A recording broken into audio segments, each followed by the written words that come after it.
సూర్యాపేట జిల్లా తుంగతుర్తి మండలం సంఘంలో గుప్త నిధుల తవ్వకాలు కలకలం రేపుతున్నాయి. గుర్తు తెలియని వ్యక్తులు రాత్రి వేళల్లో గ్రామంలోని ఎస్సీల సమాధుల సమీపంలో గుంతలు తవ్వి పూజలు చేసిన ఘటనతో స్థానికులు భయభ్రాంతులకు గురయ్యారు. నిమ్మకాయలు కోసి కొబ్బరికాయలు కొట్టి పసుపు కుంకుమ చల్లి పూజలు చేసిన ఆనవాలు అక్కడే కనిపించాయి. తర్వాత సుమారు 4 అడుగుల లోతు గుంత తవ్వి ఉంచారు. ఉదయం ఈ దృశ్యం చూసిన గ్రామస్తులు షాక్కి గురయ్యారు. ఇదేం జరుగుతోంది అంటూ ఒకరినొకరు ప్రశ్నించుకున్నారు.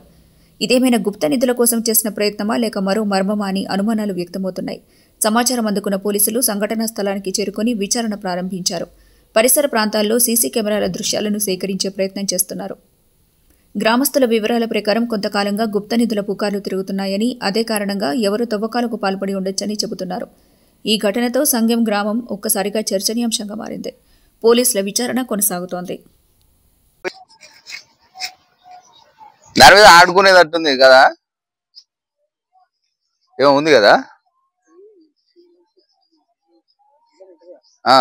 ఏదో ఒకటి ఉంది చూడు, వన్ సినిమాలో ఎవడు గోపిచంద్ గారి సినిమాలో మా తాత బంగారం దాచిండు, అది నేను పోతా.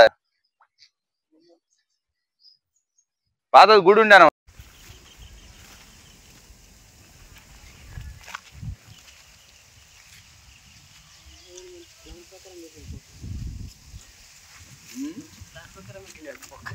ప్లాన్ ప్రకారం ఎప్పటికీ చూసుకుర్రు ఇది.